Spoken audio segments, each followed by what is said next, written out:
This podcast may contain disturbing content for some listeners. It's intended for mature audiences. Listener discretion is advised.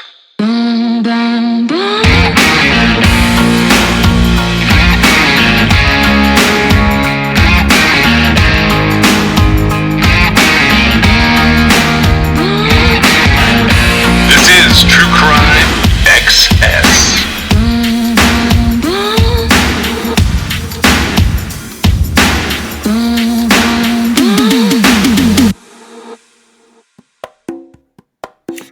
So we have a couple of these interlude cases that are going to drop in here, just so I can use some of the recordings we've had. Now, some of them are related to what we're doing on the season overall, and some of them aren't. This first part, it's not super related. I just have been following this case, and I find it interesting. This is this startup.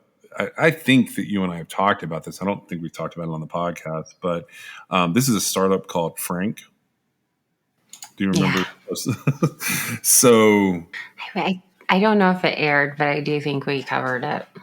Okay, so this is some news in that case. It came with like a funny article title. Somehow it like landed in my inbox from a person sending it to me. The article title is from Friday, April 7th. And the title is 30 under 30-year sentences. Why so many of Forbes' young heroes face jail time. It's a Guardian article by Arwa Madawi. But this one's about Charlie Javis, 31 years old. And she was on the list in 2019 as a tech CEO for Forbes 30 under 30 list, which is where they sort of highlight, successful people. This is hilarious to me. And if you haven't heard about this was a huge sale that this young woman made advancing her company, Frank. And Frank was sort of an app / website / startup that was going to help people navigate the financial aid process. On paper, it appeared that it was very successful at doing this. And JP Morgan Chase acquired the company in 2021 for $175 million. And Charlie was made a managing director at JP Morgan Chase, which is a huge deal.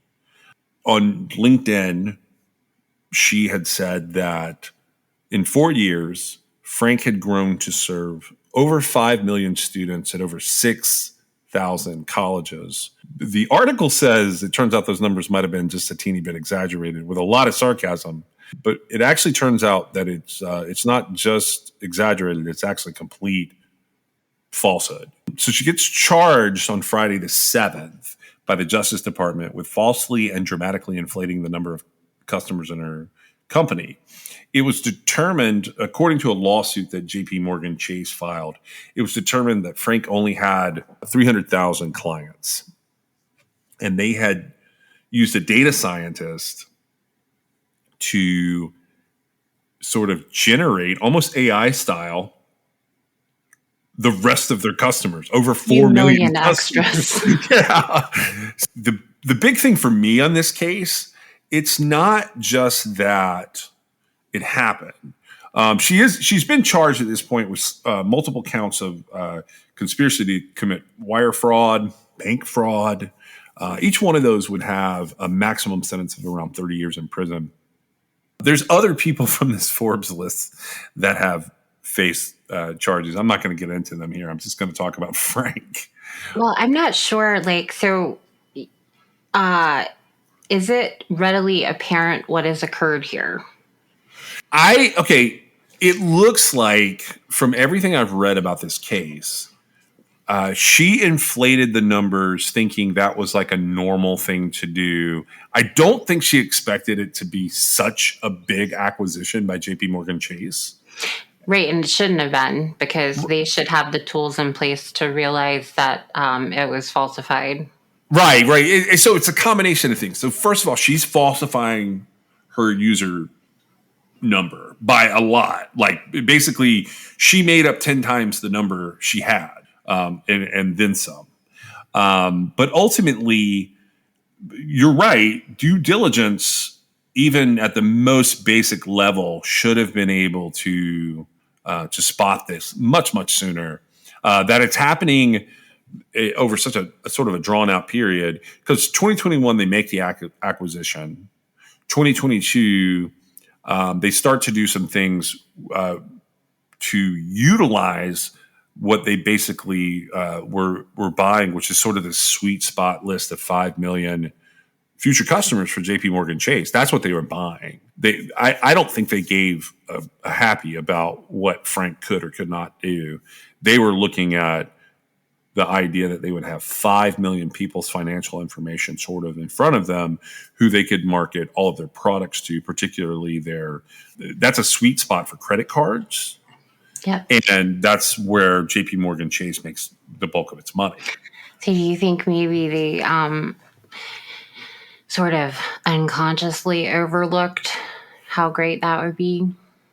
Yeah, I mean, the truth is, a bank as big as JP Morgan Chase making an acquisition that big, they should have their eyes may have been bigger than their wallet. Well, I would just be curious to know what the acquisitioners involved in this, what they thought Frank was doing to attract so many customers. Because its basic principle of its model, right? Yeah. It's really sort of encompassed in like the FAFSA. And I'm not sure why anybody would need to go through Frank to get to the FAFSA. Yeah, I can't tell on the surface what it's doing. The general idea is that Frank is a platform that would help college students manage their incoming financial aid and then their debt. Basically, it's helping them control their money. Now, Frank is currently shut down. And I don't think because it was bogus. Yeah. I don't think Frank's okay. I just want to say that like Frank itself is not bogus. Frank was interesting. It was bought by JP Morgan Chase and was shut down. The bogus part is in how many people were using it. There were 300,000 people using it, according to JP Morgan Chase's lawsuit. Right, but that's not worth $175 million. Not at all. Not even close to that. Right, and so to me, the reason it only had 300,000 users, and the reason why they had to artificially inflate the numbers to 4 million as opposed to actually, I don't know, getting 4 million customers is because the concept is bogus. It's not bogus as in like, it doesn't do anything. It could be very useful, but there are lots of tools out there that are available that can be used to accomplish the exact same thing without going through this intermediary, right? Yeah, if this were something that were to pop up on Shark Tank, 300,000 would be impressive, and somebody would get in there and they would hire some experts to like do due diligence on those 300,000 and to expand it and try and get it to a real number. And they would buy into a percentage of the company. They wouldn't buy in for $175 million. They would buy in for a couple mil. They would have a valuation done on the company as it stood, and then they would turn around and they would try and sort of balloon it out, which JP Morgan Chase realized there were problems. So first of all, it's on Charlie because she sued JP Morgan Chase when an internal investigation launched in 2022 led to her being fired in November of 2022. And she sued them and said they're trying to get out of paying these bonuses, which were very large amounts of money related to her salary and her position. So that was a huge overstep. Yeah, that was a huge overstep. And the balls on someone to think that they won't get caught fabricating that amount of information is pretty impressive, but it's also pretty stupid in this day and age. But it's not, she's not the first one to do something like this or the first one to be caught doing something like this. But do you think they would have pursued it criminally if she hadn't have pushed for her bonuses? I think she was trying to force a settlement there that the legal action created a problem, because that's when people started looking at it and scrutinizing it. And it's just weird to me that the internal investigation, in my opinion, it looked like it was going to be swept under the rug.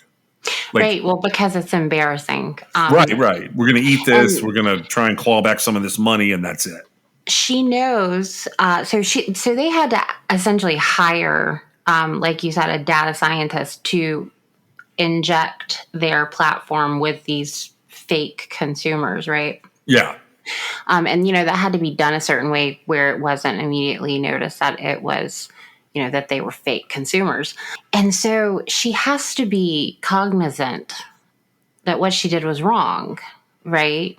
Oh, absolutely. Because I can't imagine like a young entrepreneur saying, okay, I've got this company and I'm going to hire this data scientist to make it look really great. I mean, she didn't have any sort of, even in her wildest dreams, she wouldn't expect these fake consumers to, become real people, right? And so I wonder, like you said, the balls on someone to do something like that once they've been caught, essentially. It makes me wonder, like, well, what was she thinking? Well, we're going to see a lot of this in the coming years related to PPP fraud with the paycheck protection provisions. The money that went out that way, we're going to see different types of fraud. This is slightly different. One of the things that she was able to do here, which is interesting, she was able to obscure a lot of the deal up until the moment it became JP Morgan's property because of privacy laws related to students. So JP Morgan realized they could not get the information for the customer list out of her until the deal was pretty much finalized. And that having been done, it makes everybody look bad. And honestly, it just makes her look ambitious. We have there's a lot of headline articles that you can read about people who get too ambitious and really don't know what they're doing. I think that her saying that she had 500,000 customers would be ambitious. I think that 4 million based on 300,000 actual customers, I have to say that goes beyond ambition. Well, I agree with you. See, I think both sides are wrong here. And I think that's where you're at with this. I think JP Morgan is a little too big for its britches anyways, and it probably needed something like this happening to it. So there's that. But I definitely think she committed several levels of fraud and not necessarily what she's charged with federally. I believe that the fraud, in a lot of ways, this falls into what I would call sort of a big civil problem.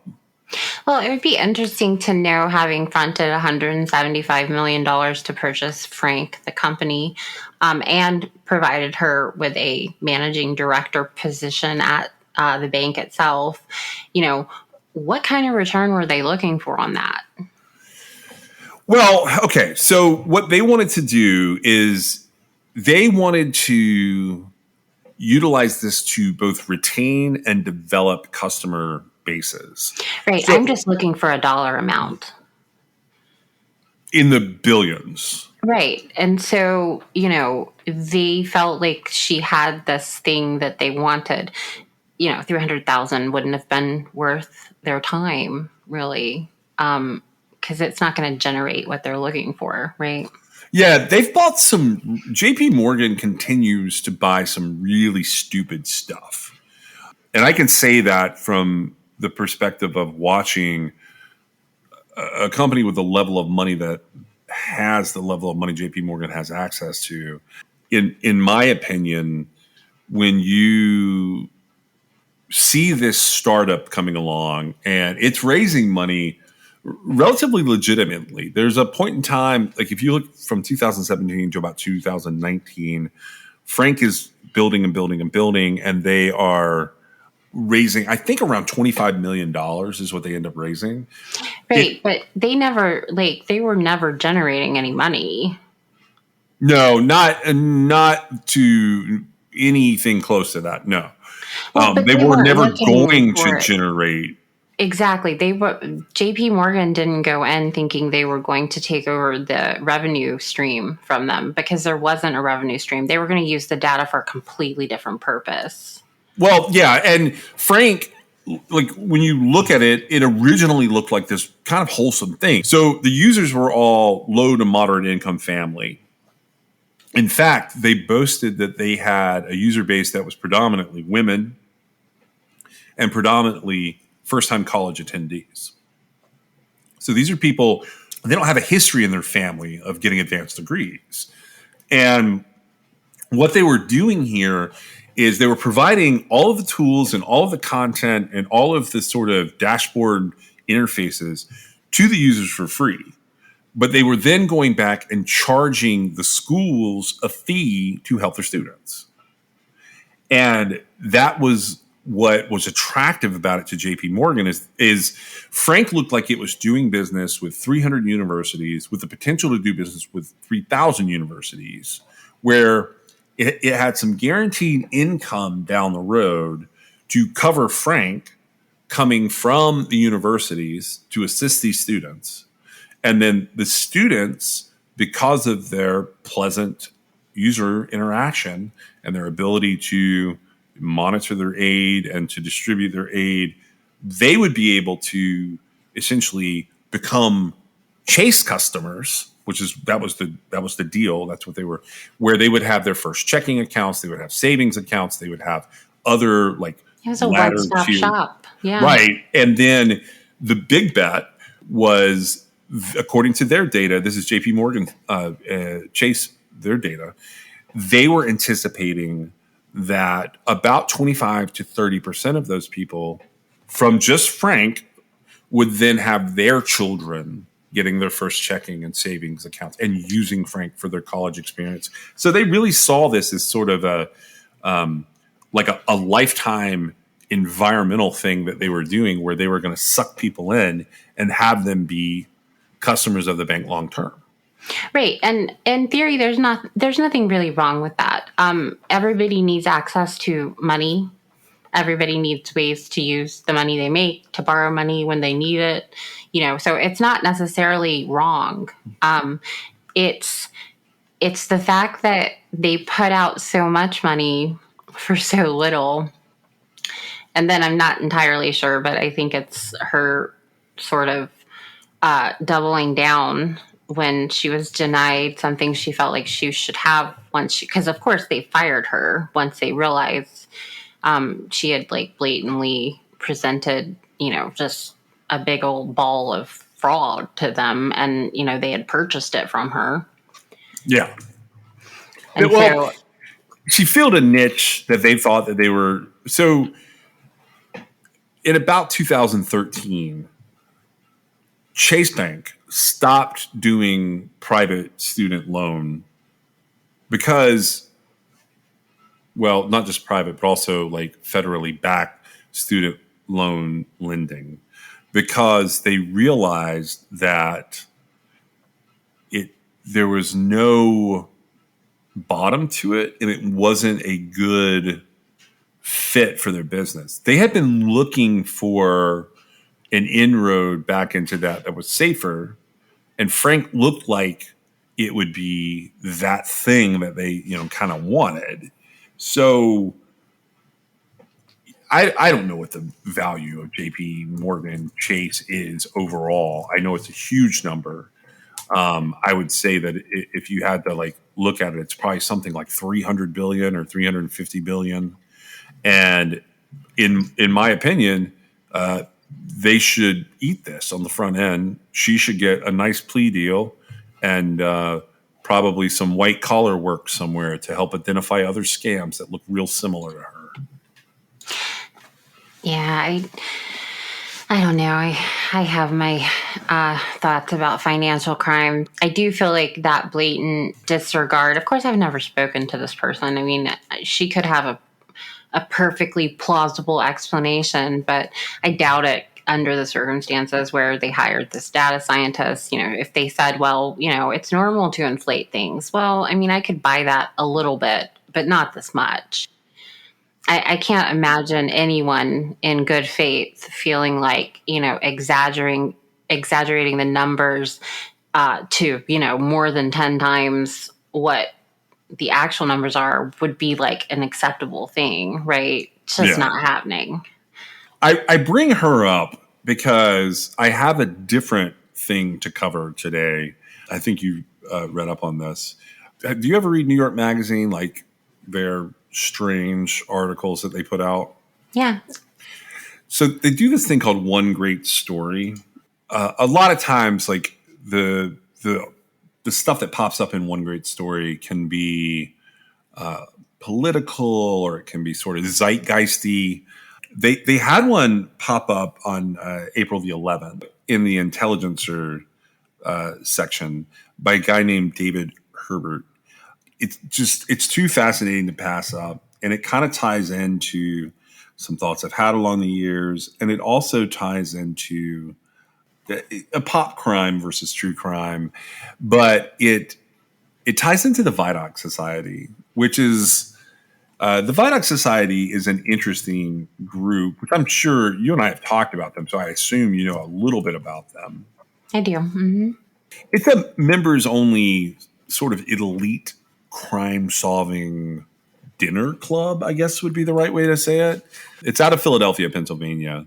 It's actually named for Eugene Francois Vidocq, who is he's considered to be the first like known private detective. He's a 19th century French crime analyst who helped police to solve cold case homicides by using the psychology of the criminal. In some ways, he's sort of the godfather of profiling and criminology. In theory, he created the first private detective agency, and he's known for a lot of odd inventions that he created, including a permanent marker, indelible ink, bond paper that could be identified. But he's also known for undercover work and ballistics and keeping a criminal database. He was among the first ever to use plaster cast impressions of shoe prints. His work is highly recognized today by its constant reuse. He is also a criminal, just for the record. He was a fraudster. So the Vidocq Society is named for him. It was formed in 1990 by a gentleman named William Fleischer, a man named Richard Walter, and a guy named Frank Bender. In 1991, they solved their first case when they got involved in the murder of Huey Cox in Little Rock, Arkansas, and they helped to clear an innocent man in that case. They have also, been known for identifying Joseph Augustus Zarelli, who was known as Boy in the Box. It's someone we have talked about at length over the years. And they were involved in solving the murder of Terry Brooks.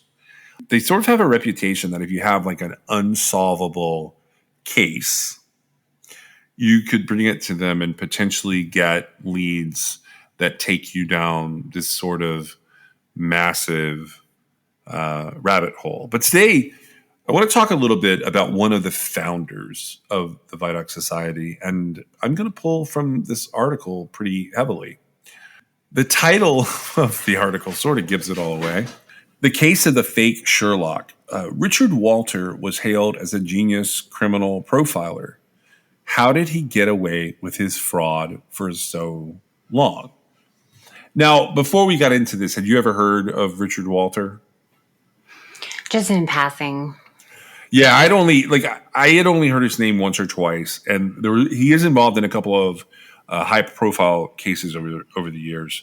I like how the article starts out because it's a case that's like kind of near and dear to my heart. It's a June 28, 2000 case of a girl named Leah Freeman. So I'm going to read a little bit of the article. We'll talk about it, and then we'll kind of go through what's happening here. Coquille, which is on the Oregon coast, is a 2-stoplight town where mist rolls off the Pacific, and many of the 4,000 residents work in lumber and fishing. On the night of June 28, 2000, a 15-year-old named Leah Freeman left a friend's house and set off on her own. She was last seen walking past McKay's Market, the credit union, and then the high school, but she never made it all the way home. At a gas station, a county worker found one of Leah's sneakers. The local paper published Leah's school photo, a big smile with a mouthful of braces. Police and a donor put together a $10,000 reward for information, leading to her safe return. Canine units swept the school grounds, and police set up roadblocks and interviewed motorists. On its sign, the Myrtle Lane Motel posted a description of Leah. A month later, the message was replaced with Job chapter 1, verse 22. The Lord gives, the Lord takes. A search party had found Leah's body at the bottom of an embankment, severely decomposed. We prayed for her to return, the motel manager told a reporter, and now we can pray for whoever did this to be caught. But the killer was not caught. The police had initially treated Leah as a runaway before mounting a search, and when the FBI and state police finally arrived, investigators were too far behind. They never recovered. As months turned into years, Coquille police dwelled on one suspect whose story never quite made sense to them, Nick McGuffin. He was Leah's 18-year-old boyfriend. Friends had seen them argue. Police said he switched cars the night she vanished, and he flunked a polygraph. The hunch was there, but the physical evidence wasn't. In January of 2010, a new team of detectives and a prosecutor flew to Philadelphia to pursue a last-ditch option, to present the case to a league of elite investigators called the Vidocq Society, who met once a month to listen to the facts of cold cases and sometimes to venture instant insights.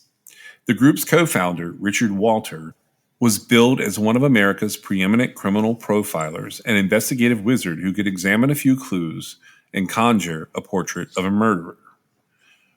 Walter was tall and gaunt with a hard-to-place, vaguely English accent. He favored Cools and Chardonnay, and he was never photographed in anything but a dark suit, a tiny smile often curling at the corner of his mouth. His public profile was about to explode. A publisher was finalizing a book about the Vidocq Society called The Murder Room, which detailed Walter's casework on 4 continents and claimed that at Scotland Yard, he was known as the living Sherlock Holmes. In Philadelphia, members of the Coquille team presented Leah Freeman's murder to the Vidocq Society. Later, at a private dinner, Walter dangled before them a tantalizing profile that suggested the killer was indeed McGuffin, the boyfriend they had suspected all along. Soon, Walter traveled to Coquille and examined crime scenes with the police chief, trailed by a camera crew from ABC's 2020. Building on the momentum of Walter's visit, the authorities arrested McGuffin and charged him with killing Leah. As he awaited trial, he watched the 2020 episode about his case from the Coos County Jail. There on TV was Walter, a man he never met, all but accusing him of murder. It's sweet revenge, Walter said with a grin, and I take great personal satisfaction in hearing handcuffs click. McGuffin was convicted and sentenced to a decade in prison. In the years to come, he would often sit in his cell and wonder, who was that thin man smoking on the screen? Richard Walter is many things and little that he claims. Since at least 1982, he has touted phony credentials, a bogus work history. He claims to have helped solve murder cases that in reality he had limited or no involvement with, and even one murder that may not have occurred at all. These lies did not prevent him from serving as an expert witness in trials across the country. His specialty was providing criminal profiles that neatly implicated defendants, imputing motives to them that could support harsher charges and win over juries. Convictions in at least 3 murder cases in which he testified have since been overturned, and in 2003, a federal judge declared him a charlatan. Walter refused several requests for an interview. You have earned one's distrust that merits severing any contact with you in the future, he wrote me, veering into strange pronoun usage. Oh, under no circumstances would himself cooperate in your suspicious activities. Many of his misdeeds were a matter of record before he ever stepped foot in Coquille, and yet Walter continued to operate with impunity, charging as much as $1,000 a day as a consultant. America's fragmented criminal justice system allowed him to commit perjury in one state and move on to the next. Journalists laundered his reputation in TV shows and books. Parents desperate for closure in the unsolved murder of a son or a daughter clamored for his aid. And then there was Walter's own pathology. He so fully inhabited the role of celebrated criminal profiler, he forgot he was pulling a con at all. So there's more to this article, but I want to pause here for a second and talk about this guy. This guy's been doing this for a while by the time the Leah Freeman case happens. Which is shocking. Right. What's so interesting about this to me is this is a con artist in the middle of a pretty elite group of law enforcement who should be able to tell they've got a con artist sitting with them. Right, but he's not just in the middle of them. He's a founding member of this society. Yes, and that part has changed everything for me about how I think about. Okay, so first of all, I'm not big on criminal profiling. Right. At this point, it's not completely useless, but there are like way better ways. Yeah, your thing is you want to see it on tape or see the DNA. And I kind of agree with that. Well, and like profiling is more of a situation where you have nowhere to go, and so you have to have information to start, right? Yeah. Profiling is like, okay, you're looking for this type of person, right? Well, I don't, like I've said in other times we've talked about this, I don't know if it's like the benefit of all the profiling that was done when it became a thing, or if it's just a natural human instinct. Most of the time, people can, throw out a profile of who probably committed a crime, right? It's not that specialized of a thing to do. But or that complex. Right. And it gained traction, when profiling was this huge deal, that the FBI took on, and, they found success in some cases that perhaps without the profiling, they wouldn't have had that success. Right. Yeah. So first of all, I find this case of Leah Freeman being the one who sort of undoes this fascinating because Nick McGuffin's last name is McGuffin. Do you know what a McGuffin is? I don't know. So in fiction, a MacGuffin is an object, device, or event that is necessary to the plot and the motivation of the characters, but it's actually completely unrelated or unimportant itself. Right. Okay. So that's very ironic or not ironic. Right. So it comes about with, like, if you've seen a George Lucas movie, there's always a MacGuffin. Raiders of the Lost Ark. It's actually, the Ark itself is a MacGuffin. R2-D2 in the Star Wars films, he's a MacGuffin. There's a lot of them that are like very large. But Angus MacPhail, when he was writing for Alfred Hitchcock, like he created this thing where sometimes you're like literally looking at, I think it was the Maltese Falcon is the original one. Like you're looking at this little statuette that's like the title of the movie, and it's like all there, but it really means nothing. And I think that Nick McGuffin being involved in Leah Freeman's case is very similar to that idea. I think he has nothing to do with it. I think they took like a few weird things that happen when you are trying to get a teenager to explain what they were doing.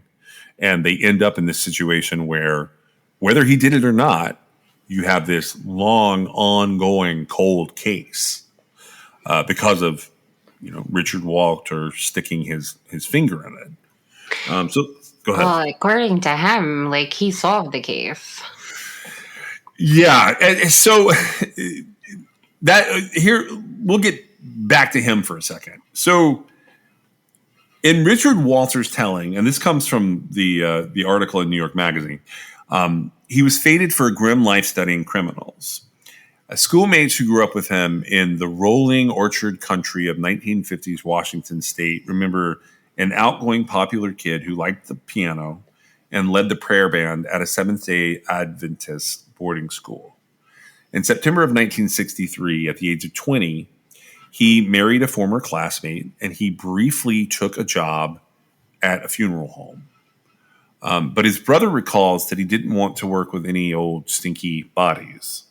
So after 10 months, at the age of 20, his wife files for divorce citing mental cruelty. What he was doing over the next several years is unclear, and when he was asked in a deposition where he lived and worked during that period, Walter's answer was, "I don't remember." He resurfaces about 12 years later in the public record in 1975. So he's going to be, around 32, 33 years old. When he graduated from Michigan State University with a bachelor's and then a master's degree in psychology. He got an entry-level position as a lab assistant in the Los Angeles County Medical Examiner's office. So you got this guy, he's 33, turning 34. He's basically making $3 an hour in 1975 into 1976 while he's washing test tubes. That's how the author here describes him. He considered a doctoral program, but instead he took a job in 1978 as a staff psychologist at a place where he'd be able to see patients without having to have any further qualifications. And that is the Marquette Branch Prison on Michigan's UP on the Upper Peninsula. But Walter's rapport with prisoners was poor. He often conducted interviews through a closed steel door, and he could be petty. An inmate sued Walter after he refused to pass along a dictionary sent by his mother. 2 psychiatric experts and a federal judge questioned his ability to diagnose mental disorders and render basic mental health services. Eventually, Walter's duties largely involved conducting intake interviews with inmates. John Hand, who worked in the state prison system as a psychologist, called it the meatball stuff. You talk to them for a little while, and all you're doing is making sure they're not totally crazy. Away from the prison, though, Walter presented his job as giving him unique insights into the criminal mind. He became a regular at conferences hosted by the American Academy of Forensic Sciences, which was rising in stature on the strength of specialties like microscopic hairs, bullet-lead analysis, and criminal profiling. Profiling was especially hot. The FBI's behavioral science unit was going from fringe to mainstream. The profilers there had consulted on fewer than 200 cases in all of the 1970s, but by the middle of the next decade, they were providing hundreds of assists each year. The unit began attracting big personalities. Park Dietz, a forensic psychiatrist who has worked with the BSU, said, "Where there are stars, there are wannabe stars.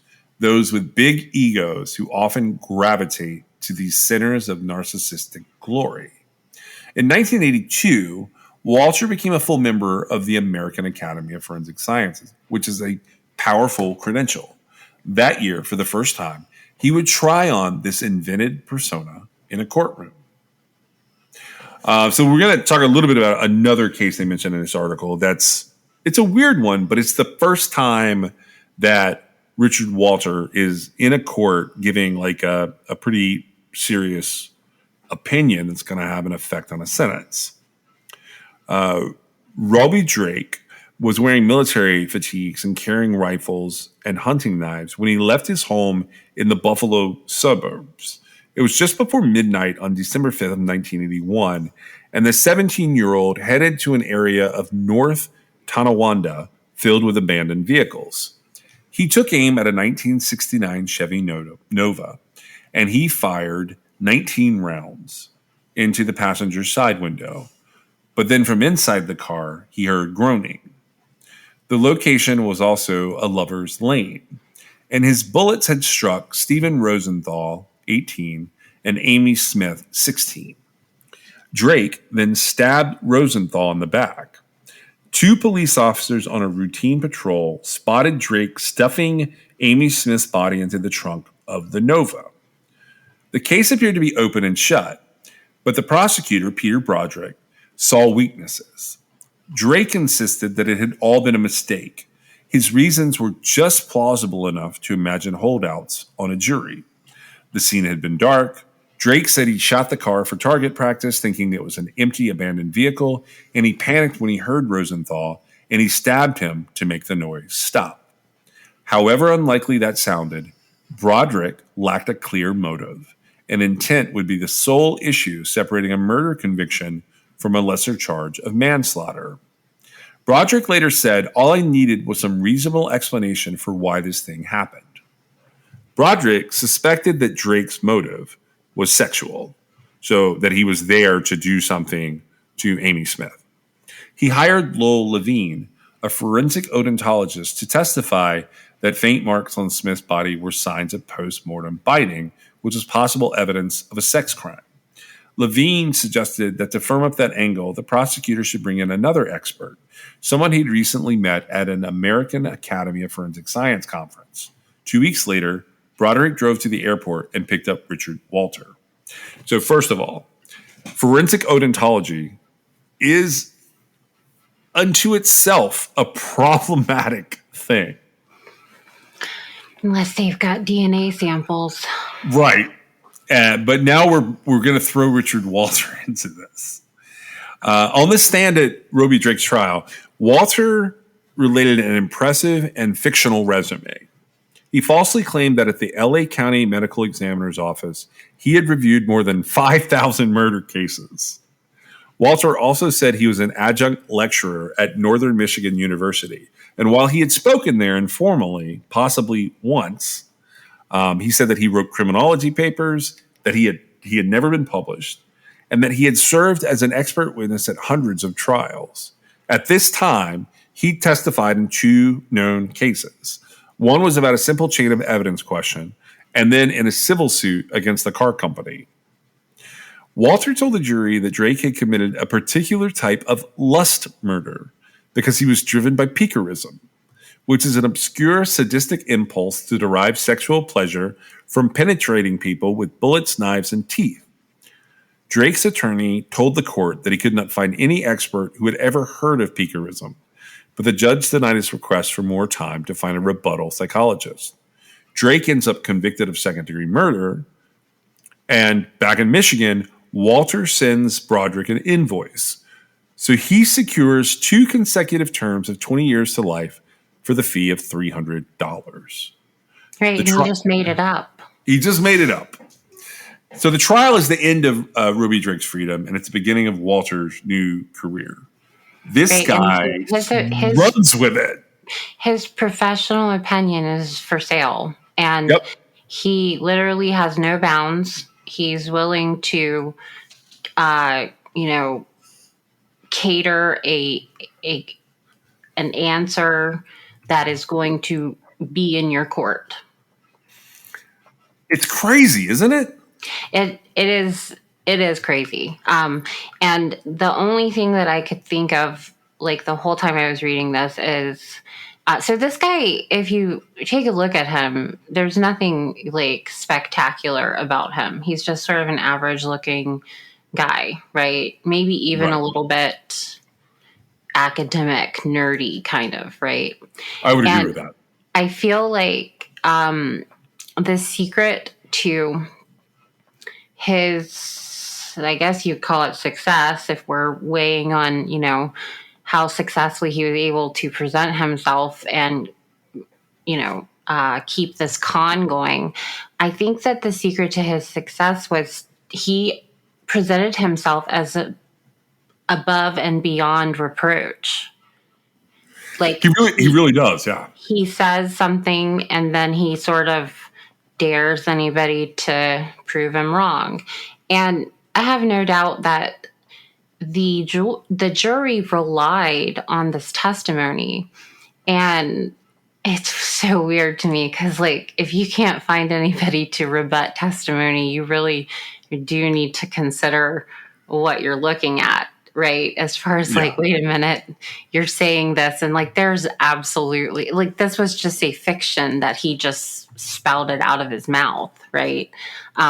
It had nothing to do with any sort of actual reason that it would tie this kid to having more of a motive to not accidentally, but like shooting at cars and killing people in them, right?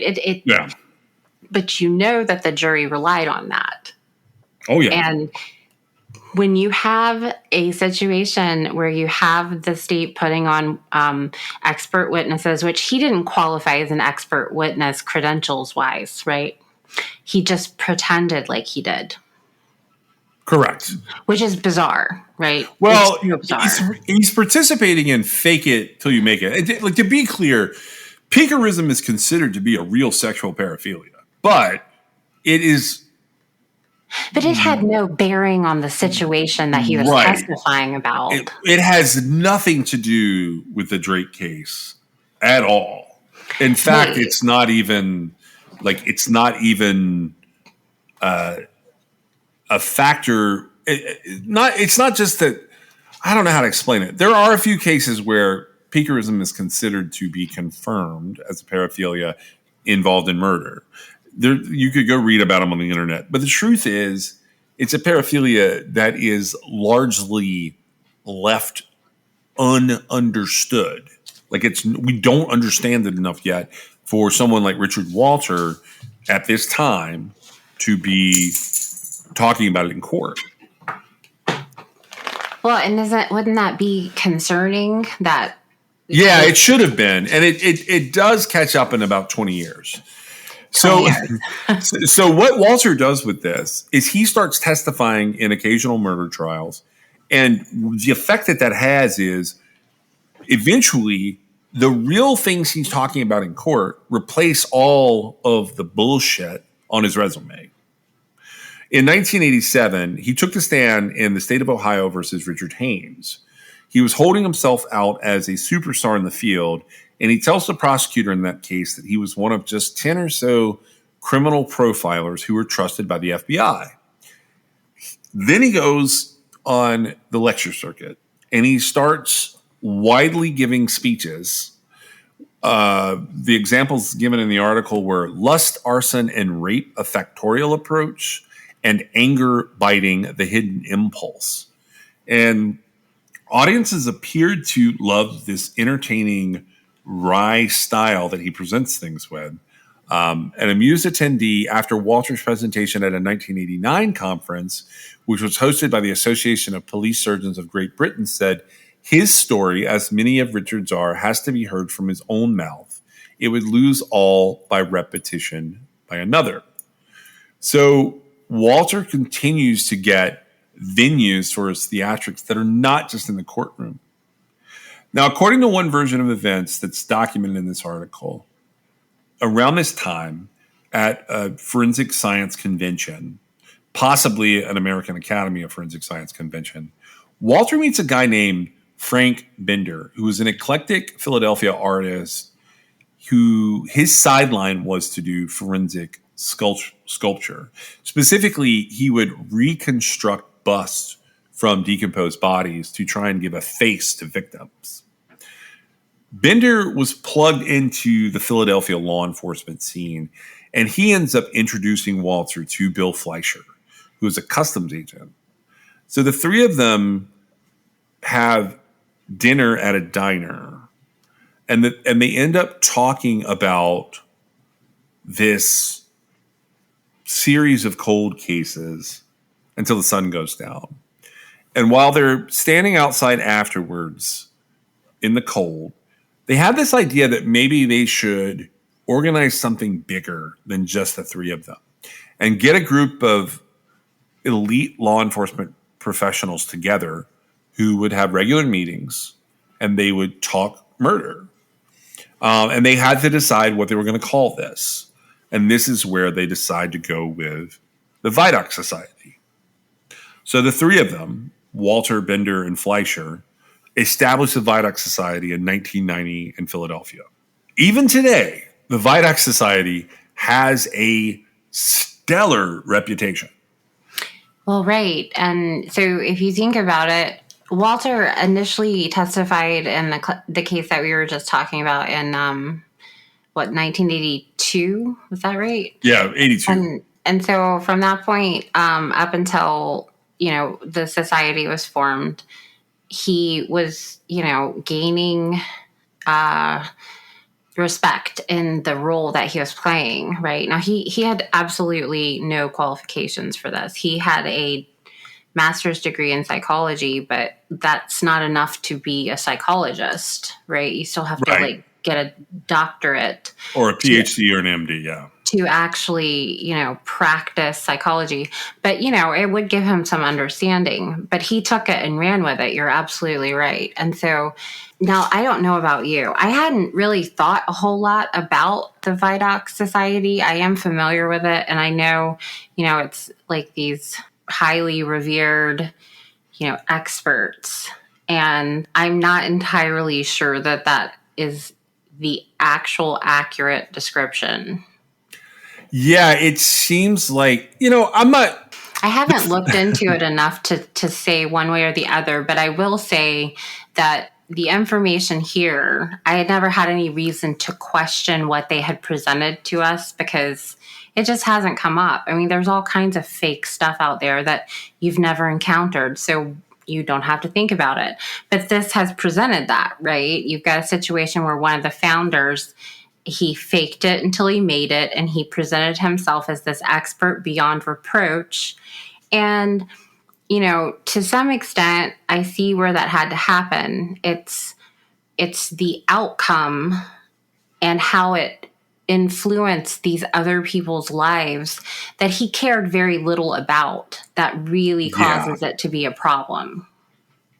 Yeah, that's the key to it all. Here's a little bit about from the article about the Vidoc Society and sort of Walter's on the fringes of this stuff. He's not really, I don't know if my final opinion of the Vidoc Society is going to, be swayed by Walter himself. But so criminal profiling was this pop culture sensation.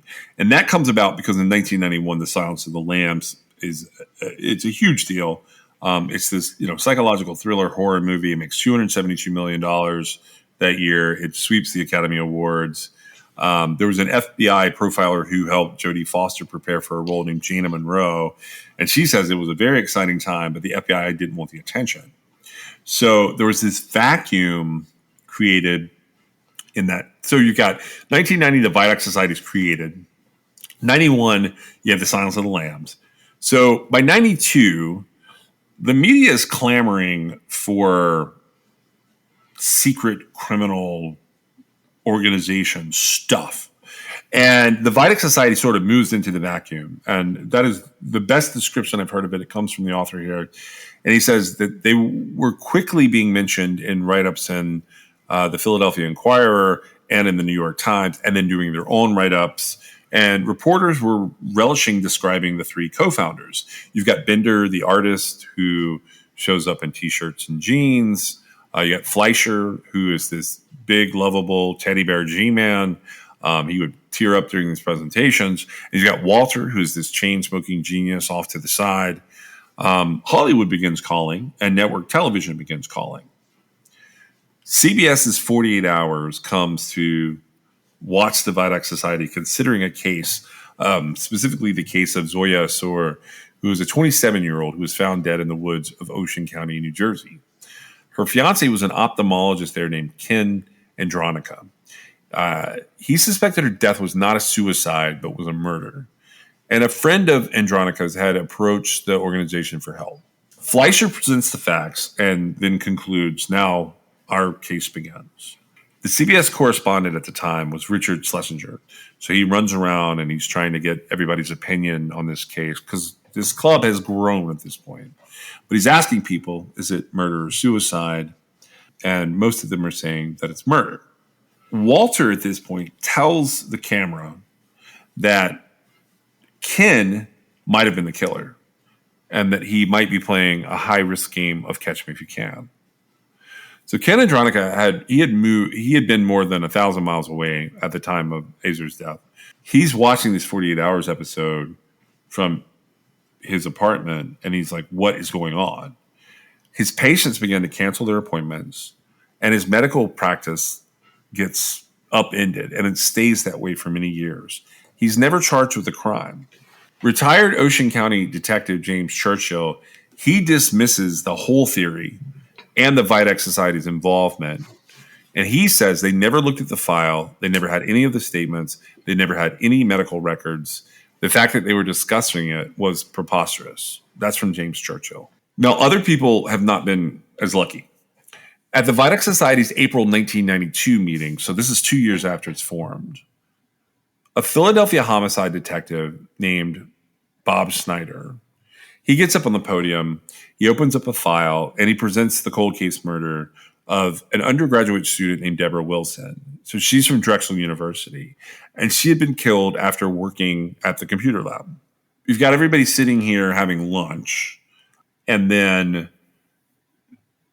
the members are viewing like the crime scene photos. She had saliva with foam on her, which they're saying is indicative of strangulation. And afterwards, Walter decides to offer up this tidbit. He says that Wilson's sneakers had been removed, and that indicated that the killer had a foot fetish. So later on, police searched the home of a man named David Dixon, who was a security guard on duty the night of the murder, and they find a collection of women's sneakers and foot fetish pornography. The press begins to call him Dr. Scholl, and Dixon gets charged with murder. In court, his attorney protests that the alleged motive is absurd. Specifically, he says this man is a sneaker sniffer, not a murderer.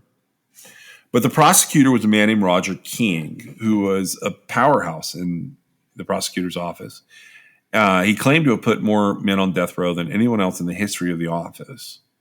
So one jury deadlocks, but King wins the retrial, and Dixon is sentenced to life in prison. The Vidoc Society gives an award to Snyder, and the club celebrates cracking a major case. Walter turns out to be the real winner because his theory had been the theory that had led to the arrest and conviction. And he talks about this case in media interviews for literally the next 30 years. Roger King dies in 2016, but 5 years after that, in 2021, the Philadelphia Inquirer published a major investigation into his tactics, and they found that he routinely manipulated and tampered with witnesses. He would withhold exculpatory evidence in what's known as Brady violations.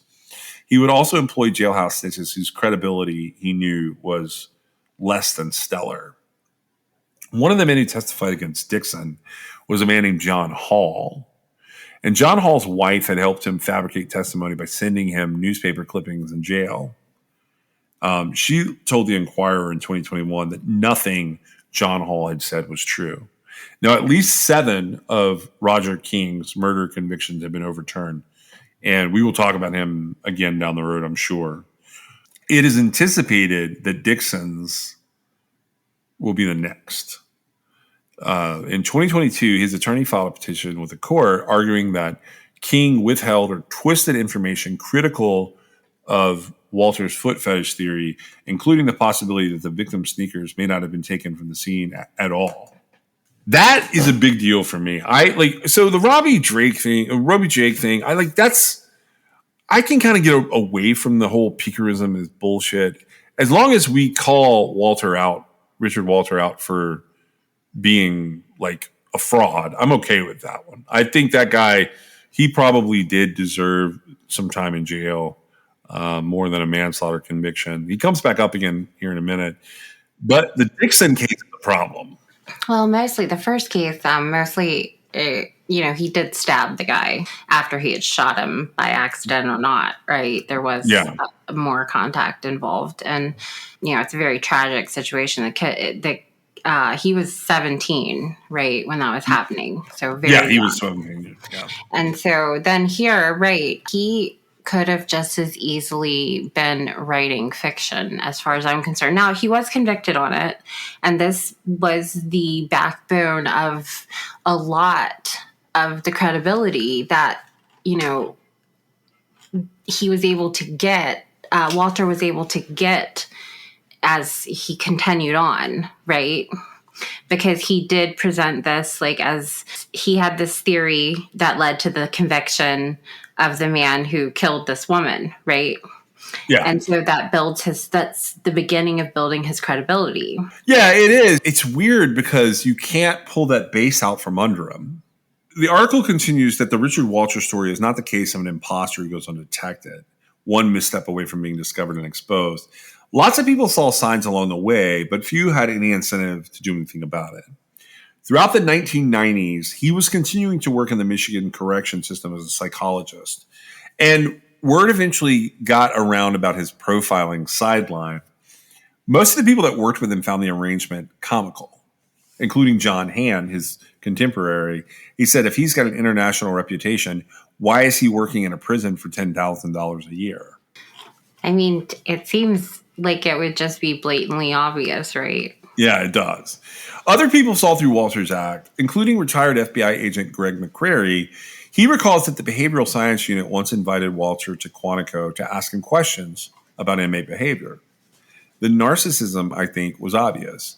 He really thought he knew a lot, McCrary says. The agents learned little, and he was not invited back. Richard Walter is largely a poser, McCrary says. What I say about Richard is he's an expert at being an expert, at playing one and convincing people that he is. Walter's victims struggled to get anyone to pay attention, even when they caught him in obvious lies. In 1995, Roby Drake still had decades to go on his sentence. From his maximum security prison in upstate New York, he'd been digging into Walter's resume on an antiquated computer terminal. He married a nurse who was 24 years older than him, named Marlene, and she would help. She would request documents and contact Walter's former employers. They found the various ways in which Walter had perjured himself, but when Drake appealed, a court denied his motion without a hearing.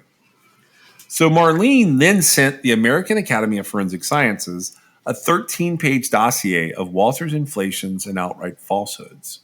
Officials at the organization acknowledged in internal memos that Walter had padded his resume, but they decided to reveal as little as possible about their internal deliberations. We do have to worry about public appearances. Don Harper Mills, a pathologist who was chairman of the ethics committee, wrote to his colleagues.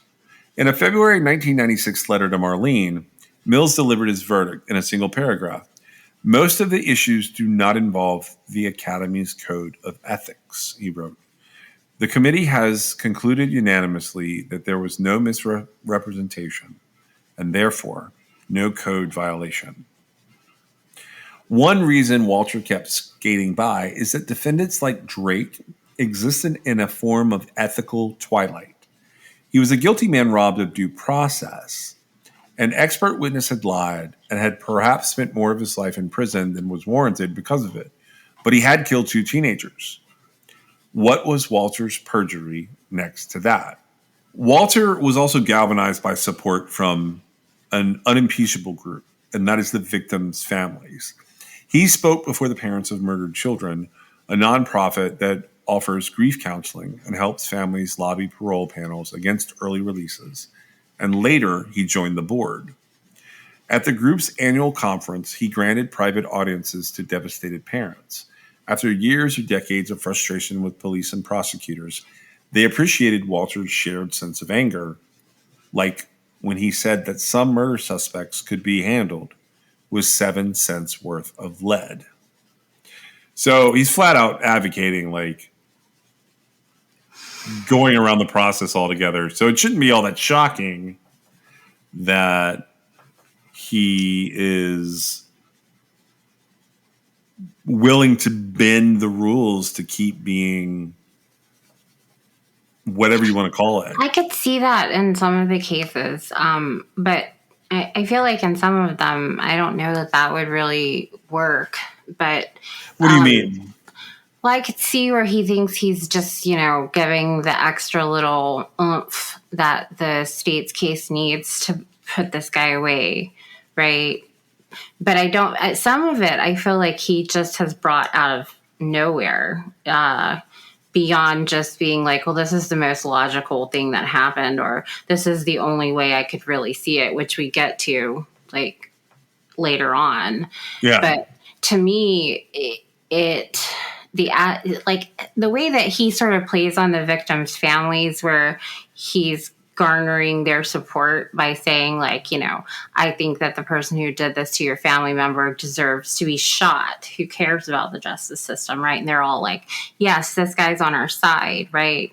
Yeah. And it's manipulation, basically. Now, he may have genuinely believed that, right? But if you look at something, and I can't really tell if like, I can't tell where his mind necessarily was. It's possible this type of person, like, he actually, like, really did believe in what he was doing. Yeah. But, he still lacked the credentials, which I feel like would be a big red flag to anybody, saying, well, I didn't quite get my doctorate. I'm not really qualified to do this. And it Yeah. doesn't seem to be that he faced that particular dilemma, right? No, he didn't. He doesn't really get caught or called out. In fact, it sort of has the opposite effect. He's so eccentric that people are a little scared to question him. But Hollywood and journalists keep calling. There's a crossover novel published in 1996. I thought this was an interesting tidbit that he threw into this article. It's a crossover between Nancy Drew and the Hardy Boys. So Frank and Joe Hardy and Nancy Drew run into each other at a meeting of the Vidoc Society.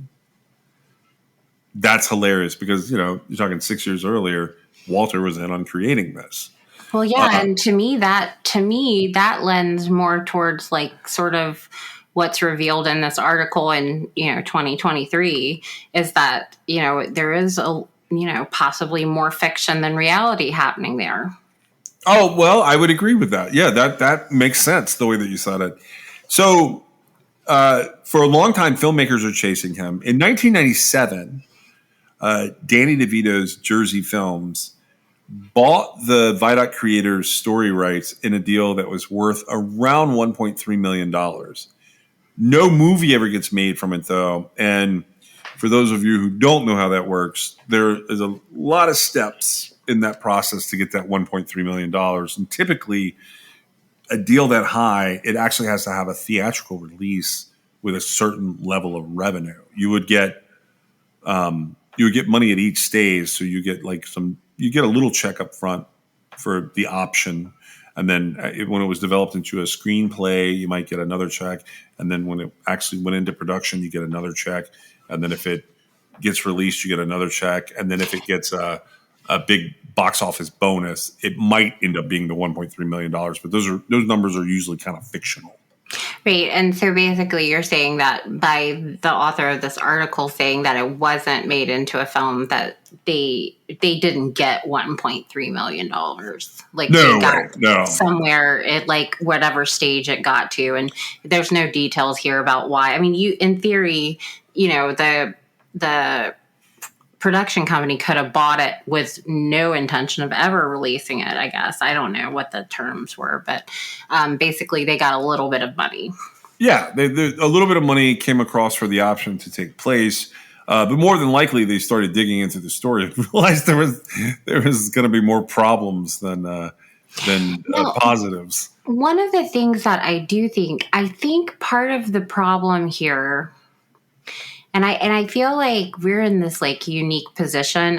Clearly, something drove the author of this to do this research and kind of put all this stuff together, right? And then over time, we've seen where like it's been brought to the attention of people who could possibly care and do something about it, and then they've declined to. And I feel like that's more of a self-preservation type thing, where you acknowledge the issues of one of your members, but you don't want to bring the whole thing down, right? Right. And so I think this article puts a perspective on it that typically one person doesn't see. And so it really sort of takes looking at it from all these different angles. So while each person who saw it from a specific angle, they would have said, oh, well, that's weird, right? They had no motivation to move forward and say, how can I take this guy down, right? Because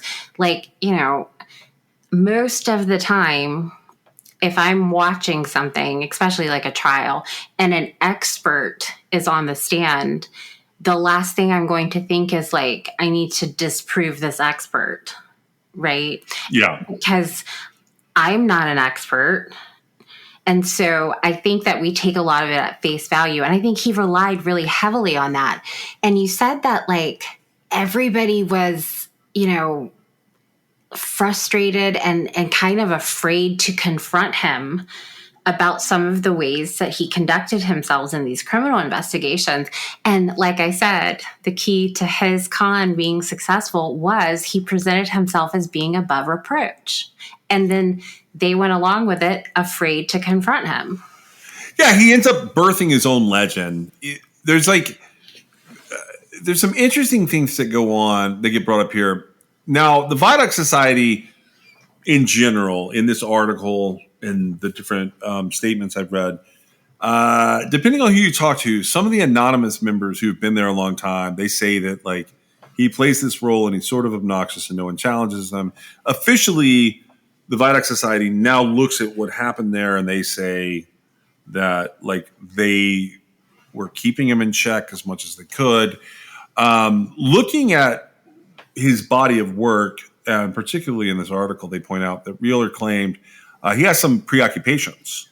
Of the more than 100 papers and presentations that are listed on his resume, a quarter of them pertain to sex crimes and homosexuality. There is a representative example where he talks about homosexual panic and murder. It's a case study based on interviews conducted when an inmate who had murdered a man and cut off one of his testicles. Walter testified in a murder case once and said that homosexual, not really a man, he is a discount person. Therefore, if I need to be great, if I need to satisfy my ego, if I need to satisfy my needs for power, if I need to surmount, if I need to have a demonstration of my power, well, what better way to do it? It's not really in a good context in the article, but it's also not in a good context in the court record. But in September of 2002, police officers from Hockley County, Texas, flew to Philadelphia for the Vidoc Society's help in solving a cold case. According to a Harper's 2003 article, during a private meeting at the luncheon, Walter, in lurid detail, pronounced the Texas murder a case of homosexual panic, where one man suddenly kills another after they've had a tryst or a tryst. He and Frank Bender invited the detectives out to dinner, where Walter became increasingly intoxicated, according to the magazine. He boasted that they were making a movie about him, and he toasted them with Chardonnay and said, "Frank's the pervert, and I'm the guy with the big dick." So Walter continues to press this theory with these guys. And Rick Wooten, who was one of the Texas officers, said it seemed like it didn't matter what the case was. He just thought it was some kind of sexual deviancy or homosexuality, which I disagreed with. And Rick Wooten said that no arrest was made in this case, and Walter was no help. Right. And, going along that, quote, homosexual panic, end quote, which it was this, he theorized that this is what had occurred. And I'm not saying it could never happen, but like to give it that kind of categorical explanation, you have to like sort of keep in mind human nature. And even like after doing something that is described as this homosexual panic, like, oh my gosh, I did something with a guy or a girl, if you're a guy or a girl, like usually the embarrassment is not going to fester into murder because that's actually still something worse, right? Yeah. And so it's not grounded in reality at all, right? And so obviously the police officer, the Texas officer involved, he saw immediately that this is garbage, right? And like furthering his sort of agenda there wouldn't have helped anybody in this situation, right? Yeah. And so now I guess that case really hasn't ever been solved, but he wasn't able to help. And it almost sounds like he just had an agenda there.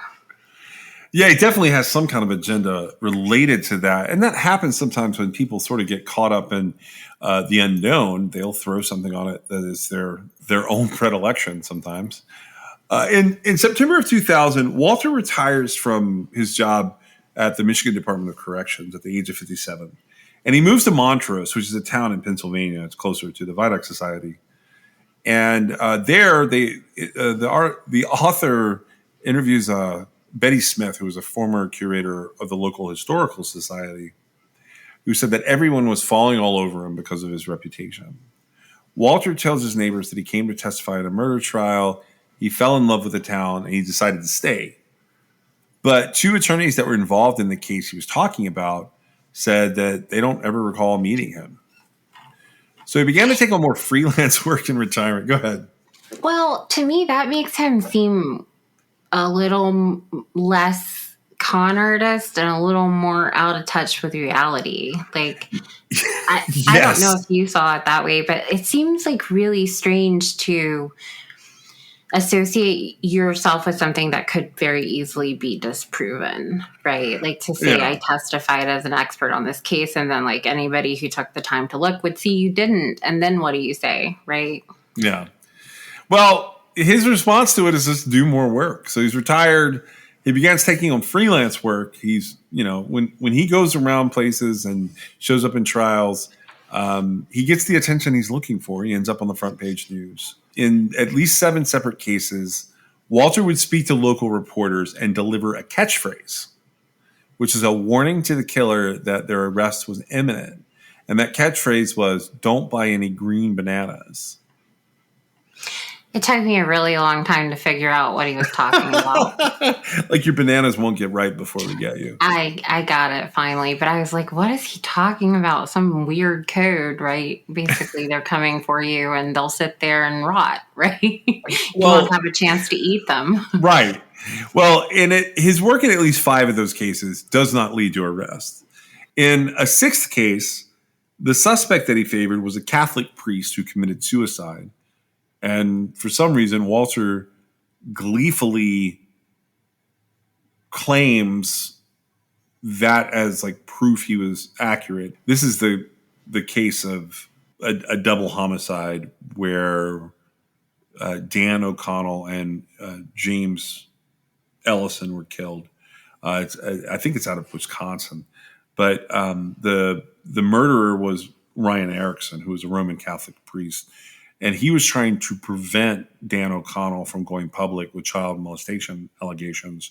But before he could be arrested or talked to about it, Erickson hanged himself in the offices of his church. That's what this reference is in here. So meanwhile, while all this is going on, Roby Drake keeps appealing his conviction. And in January of 2003, he gets a win. A federal judge reads Walter in his picarism theory, and he says that the witness was a charlatan and that his testimony was, medically speaking, nonsense. In a deposition that July, Walter is asked to sit down with Drake's attorney, and he's evasive. So Drake's attorney presses him on the tasks that he would perform at the LA County Medical Examiner's office, and he says, "What were you doing there?" And Walter replied, "Good question." And the attorney says, "No, it's the only question. What did you do there?" By 2009, the Second Circuit had decided that he had enough with Walter. Walter had openly perjured himself with the prosecution's knowledge. So the judges ordered a new trial for Drake. And prosecutors used a new technique for analyzing bullet trajectory to argue that Drake had been closer to the Chevy Nova than initially had been thought, suggesting that he may have known there were people in there. So in 2010, a jury convicts Drake again. And even though he had exposed Walter as a fraud, the judge extended his original 40-year sentence to 50. Yeah, and so that's our system. That's our system, yep. And so having seen that happen all those years later, right? Because it was in that was his first case, like in 1982 or something like that, right? So yeah. You're talking about a really long time later. You have to wonder, okay, the witness was a charlatan, and it was all the bad things they said about him, but ultimately it was almost like the means justified the ends. They just had to go with different means, and then he ended up with even more time to serve. Right, and you would think that this is the time where, with this Second Circuit ruling in 2009, like Walter's time would be over, right? Well, no, because I feel like because he was reconvicted, without, like, if you're just headline skimming that, it could have all kinds of like inferences that if you don't look deeper, you don't actually realize that what occurred there, right? And so him being reconvicted kind of nullifies like Walter being kind of, you know, put in his place to begin with, unless you really look into it. Now, I don't know what like the normal perception is, but I do think it's possible that now if I were Walter, that would have been the end for me, because I would have been like, wow, I'm really not good at this, right? I don't really think that was in his vocabulary, though. No, it wasn't. So the author of this article theorizes that what Walter was benefiting from here is sort of pre-digital age, a time when you had to physically go somewhere and like pull a copy out of a court record and make a copy. And public defenders couldn't track them. So these people that were defending who I'm going to call Richard Walter's victims, when they were being defended, it was difficult to track them. The Second Circuit's ruling was harder for him to get away from, but he gets a reset, sort of two resets. One is in the form of a book by the author Michael Capuzzo. So Michael Capuzzo, he wrote a bestseller about shark attacks. Have you ever heard of him? Just in passing. Okay. So he wrote a couple of nonfiction books that were pretty cool. The first one that I have read was Close to Shore, and it's a 2002 book about Jersey Shore shark attacks of, I think, 1916, if I remember correctly. But anyways, so he is given a huge advance to write a book about the Vidoc Society. I think it's around $800,000, where it's this, you know, sort of thing that gets written about. Now, at the same time or slightly later, another author had sold a book proposal for a book about Frank Bender and the forensic sculptures. And he was worried about Michael Capuzzo sort of beating him to the punch. But he publishes his book in 2008, and his book is called, Ted Botha's book is called The Girl with a Crooked Nose. As he interviewed Walter, he had a sense that something was wrong. So he limits Walter's involvement in the cases that he talks about, and he really doesn't bring him up a whole lot.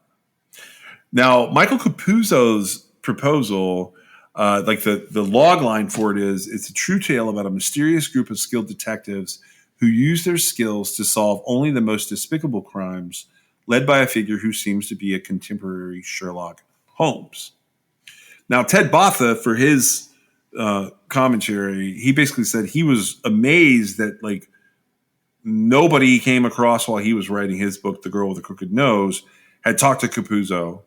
And he basically thought, you know, this guy's gotten this huge amount of money and there doesn't seem to be anything happening. It's almost $1 million that he's got. But Capuzzo's volume is published in 2010, and it's called The Murder Room. It was an instant hit, and it sold 100,000 copies. Now, the way that he presents Walter is completely wrong. It's what you would basically expect if Walter himself had written the book. He describes him as the angel of vengeance and the ferryman polling parents of murdered children through blood ties of woe. Here's one of the biggest problems. The book picks up and repeats and then expands on dozens of the falsehood in Walter's resume. In the Michigan prison system, Capuzzo writes that Walter could shut off hot water and put inmates on a diet of prison loaf, which was 3 meals a day blended and baked into a tasteless brick. You will learn to control yourselves or I will control you, Walter had allegedly told prison inmates. But a prison spokesman disputes that a psychologist could leverage showers and meals in that way. In fact, the anonymous comment was maybe in Shawshank Redemption or something, but not in real life. So Walter also claims in the book that Michigan State had hired him as an adjunct professor and that he had collaborated with the university police to investigate gay twin brothers who were fondling football fans without their consent outside the stadium. Michigan State spokesman denied that Walter had ever been employed by the school and didn't even comment on the rest of it. The book also repeats Walter's claim that he had solved the notorious 1986 murder of Anita Cobby, who was a former beauty queen who was gang raped and nearly beheaded in Australia. Detective Ian Kennedy, who led that investigation, told the author of this article he'd never heard of Walter. Other supposed feats that were even weirder where Capuzzo detailed the murder of Paul Bernard Allain, whose boss, Antoine Lehaver, brings the case into the Vidoc Society. In a twist, Walter accused the boss, Lehaver, of having killed Allain, as it being the result of a homosexual affair gone awry. But Allain and Lehaver do not seem to appear in any legal or public record databases, according to this author. Now, I didn't look on that one. I got to this part. Capuzzo may have changed these names, or Walter may have just made this up for Capuzzo. So Bender and Fleischer grumbled in the Philadelphia Inquirer stories that Capuzzo had taken too much creative license. Bender said, "There are parts of the book that I know are not true." Now, he died in July of 2011. Fleischer's still alive, but he does not give interviews about Walter. And he did not give an interview about Walter to this author of this story. But Walter joined Capuzzo on a nationwide book tour. Dave Davies from NPR said it's fun to play detective, but they aren't playing, as he described the Vidoc Society on Fresh Air. Capuzzo didn't respond to talk about anything to do with this article. I have heard Capuzzo talking recently on some podcasts, but he doesn't have a website anymore, and I didn't realize that. The most recent thing I heard him talk about was vaccine theories. Now, we kind of get back to Leah Freeman's case to wrap all of this up. The Murder Room, this book, it sort of reframes Richard Walter and reinvigorates this legend he has created of himself. Do you think that's fair to say? I suppose. I mean, I'm just trying to figure out, like, that's basically how he gets involved in Leah Freeman's murder. I mean, apparently it appears that something that should have, like, undermined and ridiculed the nature of what he was doing somehow bolstered it. I mean, that's what, I haven't read the book, but to me, that's what it looks like has happened. Well, I have read it, and I'm very disappointed now that I read it. Well, was it, when you read it, do you think to yourself, wow, this guy deserves credibility? Or do you think this guy is a sham? Or, like, what do you think? I thought it was being presented legitimately. But does it give him credibility? Yeah. It gives him credibility he doesn't need. Well, to answer your question then, yeah, if the book gives him credibility, that's how he's, a bouncing ball back to being a credible witness or a credible investigator that people who are stuck on these old cold cases would heed, whatever they had to say about it. I'm going back to the article for a second, just to use his words to kind of wrap some of this up. By the time the Murder Room reinvigorated the myth of Richard Walter, a decade had passed since Leah Freeman's murder. In Coquille, the candlelight vigils had grown smaller. Pink Justice for Leah hoodies spent longer intervals in the closet. Leah's father died. Her mother, Corey Courtwright, regularly posted about the case on the message board Web Sleuths and interacted with amateur gumshoes, desperate for a break in the case. Nick McGuffin was now 28 and had tried to move on. He'd had a daughter, he graduated from culinary school, and he was working at a casino in Coos Bay as the head banquet chef. Coos County had a new district attorney named Paul Frazier, and he helped Coquille hire its next police chief, Mark Daniels, who committed to reopening the case. Daniels took down the old evidence boxes and reassembled a cold case team, and soon they flew to Philadelphia and they met with Walter. Separately, an ABC producer had an idea. Wouldn't it make for gripping television to follow the Vidoc Society in the field? A team from 2020 shadowed Walter in Coquille as he assisted the investigation of Leah Freeman's murder. The network built an episode around him and the murder room. The killer, Walter told the camera, was that muscle-flexing, Teutonic kind of braggart who thinks he's John Wayne, who wants to be a bigger man than he is. He encouraged the police to focus on MacGuffin. There was no new physical evidence, but Walter rearranged puzzle pieces that didn't quite fit, and he crafted his own theory. MacGuffin was a jealous boyfriend who hit Leah in the face and dumped her body in the woods. Cops played tough for 2020 producers as they tailed MacGuffin around town, hoping to provoke him. In my opinion, he needs to be poked a little bit, said one officer. Correspondent Jim Avila, who had reported from Beirut and the Gaza Strip, chased MacGuffin's car, asking him why he wouldn't talk. On August 24, 2010, police arrested MacGuffin near his home. Why do they think you did it? An ABC producer asked as he was handcuffed in his chef's jacket. Because they have nothing else to go on, and I'm the boyfriend, MacGuffin said. But what contribution Walter made to the case is now the subject of intense legal scrutiny. Paul Frazier, the district attorney, had insisted in a series of memos that he was suspicious of Walter, learned about the Roby Drake case, and resolved not to rely on him. Yet Walter's fingerprints were all over Frazier's eventual case at trial. In its closing argument, Frazier parroted Walter's entire theory, and Mark Stanek, who produced the 2020 segment, worried that the coverage tainted the jury pool. When you show up in a town of a couple thousand people with cameras, that dynamic can overwhelm the evidence. And in July of 2011, a jury found MacGuffin not guilty of murder, but by a vote of 10-2, guilty of first-degree manslaughter. He was sent to Snake River Correctional Institute in eastern Oregon, a notorious facility for violent inmates, and he cooked in a prison kitchen and worked on a firefighting crew, cutting fire breaks in 16-hour shifts for $6 a day. In 2014, Janice Purcell, an Oregon attorney who was starting a branch of the Innocence Project, learned about MacGuffin and agreed to represent him. She looked at the time window in which he was said to have murdered Leah and disposed of her body, and she says, it just didn't make sense. Walter's role, she surmised, had been to invent for police and prosecutors a compelling narrative to make up for a lack of evidence. They don't have a story for Nick until Walter comes in with their story, she said. Purcell hired a DNA expert to re-examine the state crime lab's report. The expert discovered that analysts had found male DNA on Leah's sneaker that did not belong to MacGuffin. The information has never been shared with the defense. I was over the moon, she said, and then I was pissed. She found more exculpatory evidence, an eyewitness withdrawing cash from a bank who bolstered MacGuffin's alibi, but whose account the state had failed to disclose, along with a time-stamped ATM receipt. In November 2019, a circuit court judge vacated its conviction and ordered a new trial. Frazier moved to dismiss the charges instead. A few hours later, MacGuffin walked into the prison kitchen and told his supervisor he wouldn't be able to make his next shift.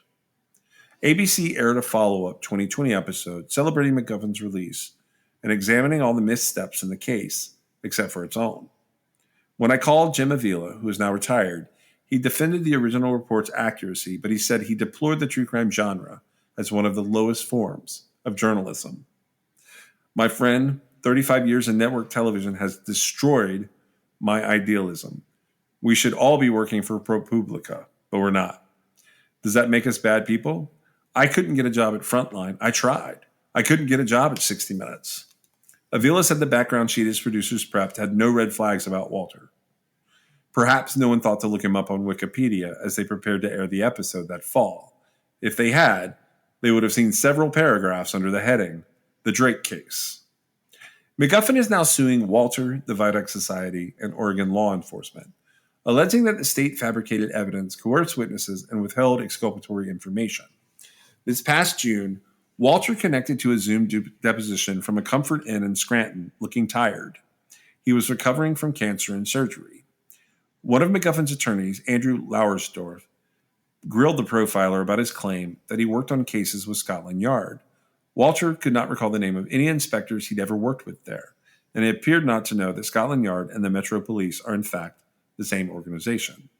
When asked where Scotland Yard was located, the man who claimed to have visited the agency's office up to 30 times said that he didn't know, but then he offered up, downtown London? For much of the deposition, Walter spat venom at his oldest friends and allies. He had resigned from the Vidoc Society in 2015, saying he no longer trusted certain members. He quit the board of parents of murdered children because, he said, someone there was embezzling money. Bev Warnock, the current executive director, says, I can tell you that is a false allegation. Michael Capuzzo was not the most brilliant chronicler I've ever met. Colleagues at the AAFS were shallow, quite frankly. 8 hours of testimony revealed an increasingly isolated man in Walter. A few months after the deposition, I met McGuffin in Purcell's conference room in Portland. He's still powerfully built from a decade at the weight pile, but his short hair was flecked with gray. COVID brought another lockdown soon after his release. Then his mother was diagnosed with cancer, and his father died. McGuffin has gotten a job as a chef at a golf course, earning less than he did before his arrest. He's received death threats against himself and his daughter. My life, he says, is like a puzzle with the wrong pieces. For 2 hours, McGuffin was composed, and then I asked if I could read from Walter's deposition, in which the profiler struggled to recall McGuffin. He'd finally given up and said whatever his name is. McGuffin's cheeks flushed pink. Wow, it's like I'm a nobody. His face contorted, and his body began to tremble, and he excused himself. McGuffin had imagined all the ways that Walter plotted to ruin his life. He'd thought about it while hacking through the Oregon forest with 80 pounds of gear, while slicing onions in a prison kitchen, and while driving through the night after his shift at the golf course to see his teenage daughter. He'd entertained every permutation, but the most devastating part, that Walter didn't think about him at all. In addition to that, he couldn't remember the Roby Drake's names in the Roby Drake case. He's still active. He was in North Carolina in October of 2022, speaking at the North Carolina Homicide Investigators Conference. As recently as 2019, he has been available for work as a profiler. That year, Joey Laughlin, the sheriff of Fayette County, Indiana, was reinstating the 1986 disappearance of Denise Flum. He hired Walter and paid him $3,000. There were two main suspects there that Laughlin had, and he played these interrogation tapes for Walter. And shortly after the second one began, Laughlin's chief deputy nudged him because Walter was asleep. So when he woke up, he said he was sure the suspect was the person from the first tape, is what he told them. So wait, there's an important element here that you need to go ahead. Well, because so the victim's parents, when asked to comment on the fact that essentially this brought in expert, paid expert, fell asleep, while he was doing his preliminary investigation of what happened. So the parents were like, they were so thrilled to have this renowned expert involved in the case that they didn't mind that he was napping. And he said old people tend to nod off. Yeah, the father said old people tend to nod off. And unfortunately, David Flum, who was the father, right, he wasn't aware that Walter had recently called Laughlin with a new theory about his daughter Denise's killer. And that theory was that it was the dad. It's the dad. And, so the dad had given some leeway there to the sleeping expert. And then Walter said that, he'd been doing some thinking and he decided it was the dad, mentioning that he would need more of a fee to continue to elaborate on that. Yeah, the sheriff told him, I think we're good. Right. But Denise Flum, her disappearance is still unsolved. Right. And so he did nothing, basically. Yeah. And so he closes out this article in kind of a cool way. He says, in December of 2022, he drove to Walter's large, well-kept 6-bedroom house there in Montrose, Pennsylvania. And there was an aging Mercury Grand Marquis sitting in the garage. And on his front porch, there was an American flag draped across a deck chair. So he knocks on the door and there's no answer. He dialed the landline and there was an answer. And Walter said, I don't trust you, I don't like you, and I will never cooperate with you. You're wasting your time. And then this is my last quote from this article. I had wondered why Walter hadn't pursued the anonymity of a city, but Montrose had many appeals. Walter's beloved here. He's known for his homemade ginger snap cookies. And the bartender at the county seat, a dive across from the courthouse, relishes hearing about his true crime escapades. On a bar stool in Montrose, he can fully inhabit the character he created without a fear of fact check. The next morning, as a blizzard descended, I made another attempt at his house, ringing the bell and banging on the door. At that very moment, a few hundred miles away in Philadelphia, Walter's attorneys were filing a new motion in the MacGuffin suit. They wanted to quash Janice Purico's request for internal documents from the American Academy of Forensic Sciences. As a support, they cited memos written by Paul Frazier, the prosecutor in the Leah Freeman case, saying he had not relied on Walter's theories after learning about the Drake case and realizing he couldn't be trusted. It was a stunning turn. Richard Walter's best legal defense required finally acknowledging the obvious, that anyone with an internet connection should know he was a fraud. I think that that's a little bit presumptuous, but it isn't wrong. No, it's not wrong. And I think there's a lot of Walters out there. Personally, I think I don't think they're quite as extreme as him. I think there are people that are probably more extreme than him. I think there's a few of those, yeah. And, it takes like this really special set of circumstances to sort of bring it all together where you can look at it and go, wait, what? Right? And, for the most part, these extra roles in our society, because anytime, you have expert witness testimony, a judge will, either the defense or the prosecution presents their potential expert witness, they qualify them, and then, they move for the person to be considered an expert, and, it can be objected to or stipulated to or whatever. And the jury then has, this witness that has been deemed an expert by the court. They could still choose whether or not they believe them or whether or not they find them credible, right? So these outsiders, because, it's not the state, it's not the defendant. In theory, anybody that's willing to pay an expert's fee could bring them to court and have them testify for them. And as long as the judicial system keeps moving to where like actual perpetrators and defendants are being arrested for crimes they actually committed, like the reliability or the credibility of their testimony isn't really something that comes into question, right? Right. Especially not like, where you would look at, law enforcement and like when they do something wrong, that's a completely different situation than an expert in a field testifying to something that is on the fringe, right? Or, false if that's the case. But I think that it really takes some pretty almost upending cases coming to light before we can get to the point where we're like, well, wait a second. We've got these experts that like they may be an expert, but the subject matter that they're an expert of is nothing, right? Yeah. And it doesn't matter in this situation. And that's something that I think is going to take a really long time to sort of evolve through. I think that should be the scariest part of all of this.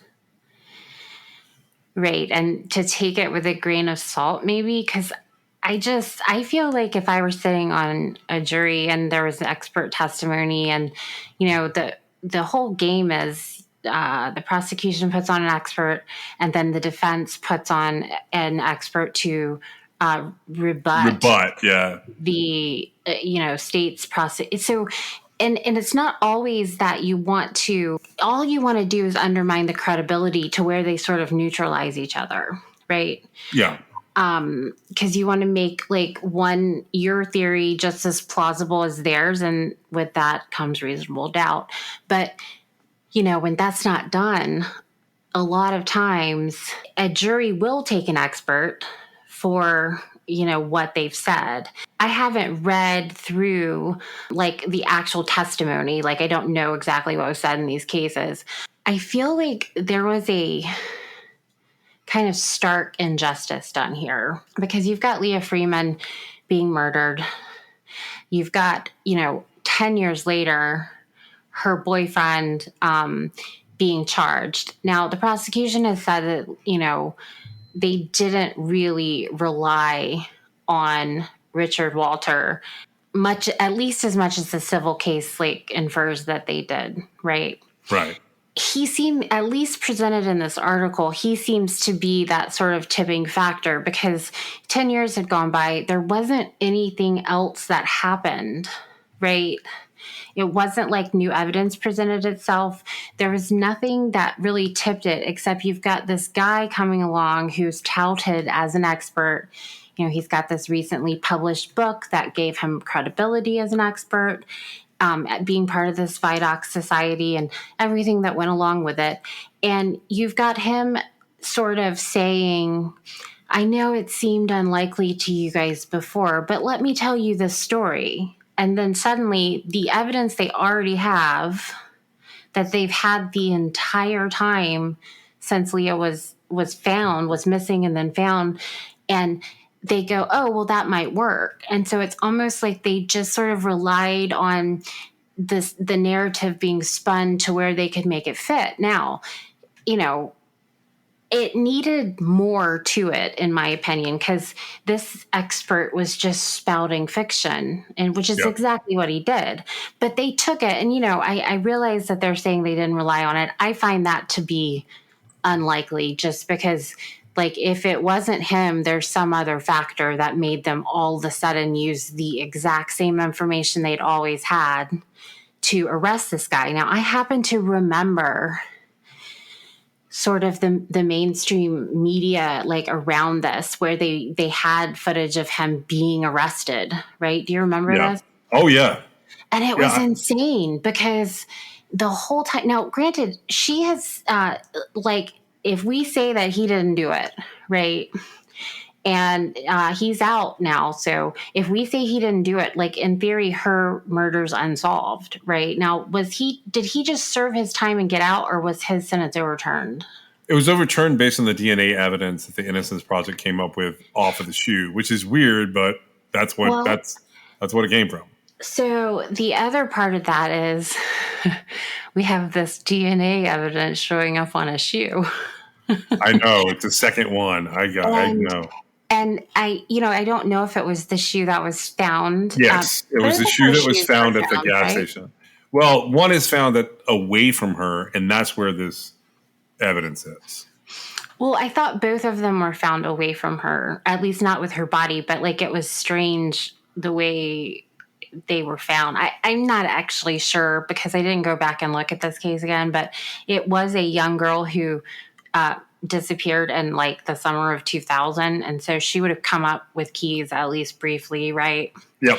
And so I know I've looked at this case, and then for her boyfriend to have been arrested. And, he seems to be so level-headed because when the press is like, why are they arresting you? And he's like, because they have nothing else and I was her boyfriend. That's exactly right.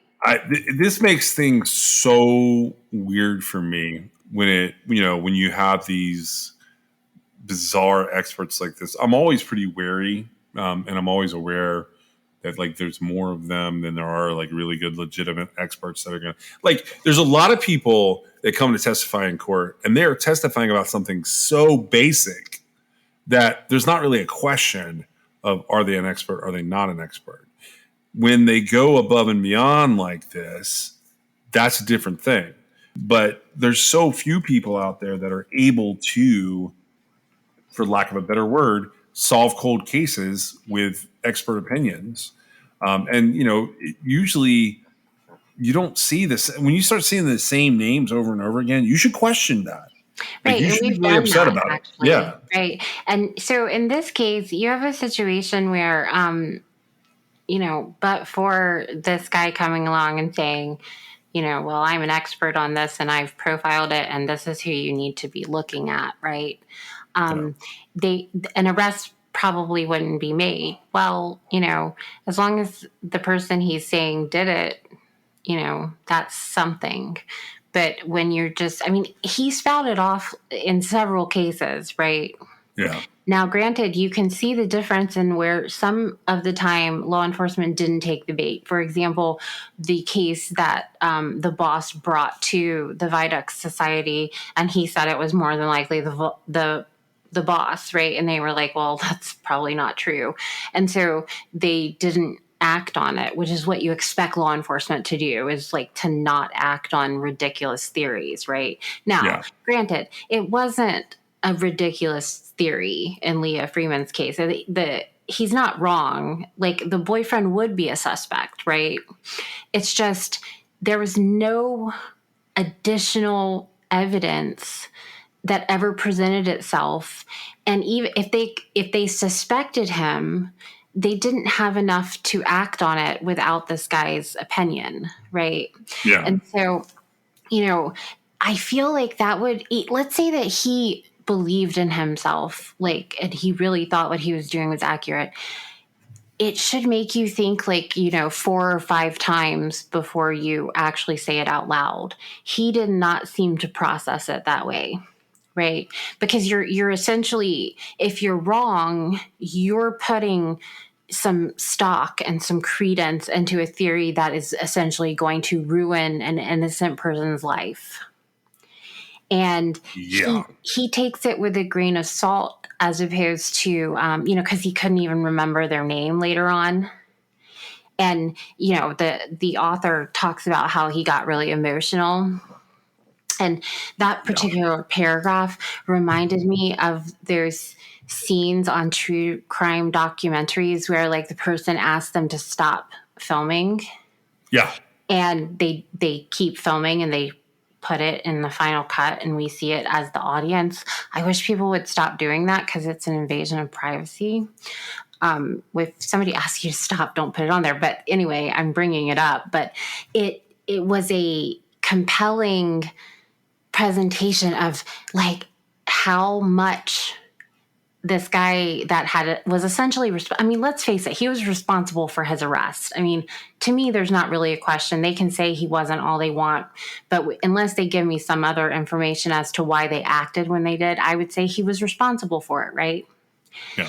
And to hear this guy go, whatever his name was, when he couldn't even remember this, who he was, it literally broke that guy's heart. Right? That his life had been upended and just torn apart for no reason except this guy wanting to talk about it, basically. Yeah, it did. It tore him apart. And he, things happen when you start to flash, like in his case, it's going to be his kid and like all the things related to that. That's going to flash right before your eyes, and you can't get any of that back. And this guy has no idea who you are. Right. And I assume that there's been no update on, like, any sort of DNA matches on the shoes or anything. No, I actually, there's not any update related to it. And I reached out to Nick. I actually spoke to him right as we started podcasting. This was kind of going down. One of my ideas was to put together a long form podcast with Nick McGuffin that has kind of come and gone. But at the time, he wanted to talk to me. The lawyers involved wanted to limit the conversation, and they were really looking for something bigger, because I did not know the level of lawsuits that they were about to file. They filed several in 2020 and 2021, and I was talking to him right before that, like as he was getting out. But generally speaking, I think I tried to grab him within days of the dismissal of the charges, and then they filed in July 2020, and it was just sort of bad timing all around. But my point is, there hasn't been an update on that, and I'm dying to know if there's work being done on it, because and this is the last thing I'll say about this guy for today. What Richard Walter did, is he creates this huge problem if you were to actually be going and prosecuting the real killer. To some extent, yes. In this particular case, I feel like the DNA would override his ridiculous theory. his not so ridiculous theory. I actually don't know exactly what So, his theory was, but well, there was something more complicated than the DNA. The DNA was important. So that's also because the prosecutor said there was no unknown DNA. That's part of the problem. But there was an interview with another guy named Nick, a guy named Nick Backman. And Nick Backman was interviewed as a potential witness. So in the file, there is an interview with him saying at 9 p.m., I saw Leah Freeman. Now, that by itself is not all that interesting. But what was interesting was that he had made an ATM withdrawal and it contradicted an earlier witness. So they had this ATM receipt putting Nick Backman in a particular place at a particular time where he had looked up and seen Leah Freeman and was able to describe her in a way that didn't come from the press accounts. So they had been able to basically go, like, this guy definitely saw her. That made it more complicated for MacGuffin to be there. Now, on top of that, there was a witness at the trial who stated he saw MacGuffin and Leah together at the ATM, but nothing was able to put Lindegren or something like that was the guy's name, but nothing was able to put MacGuffin anywhere close to her. That it's more than just DNA. Is my point. Like there were several pieces that seemed off. and it looks like they just withheld some exculpatory parts, which Yeah. has been very clearly ruled on in the court system that they can't do that, right? Correct. Yeah. They have to give over everything, especially exculpatory things, because if you're a prosecutor and you're just looking to win a case, and you're like, well, I don't need to give this information that we have that shows that this person didn't do it to the defense. Well, I mean, that's obviously a thing that has been decided, and they have to give it to them. So that was going to be my question, was how much of a factor did the unknown DNA being found on the shoes play in the overturning of his conviction? There were several things there that led to it. The judge that ruled on it is a judge named Patricia Sullivan. She didn't see that as being the only factor. She saw the prosecution covering it up as a factor and covering up some of the other things. She saw enough there that she ordered a new trial, but she also sort of in her ruling eviscerated the prosecution's previous case. And that is what, sort of drags it down this rabbit hole where we don't know the results yet. So hopefully we'll know a little more soon. Do you have any more on this one? Because I kind of drug this out for a long episode. Sorry about that. No, I mean, it was an interesting story to kind of learn about, and it really does make you want to reconsider, a lot of things. Thank you so much for joining us today. We'll see you next time.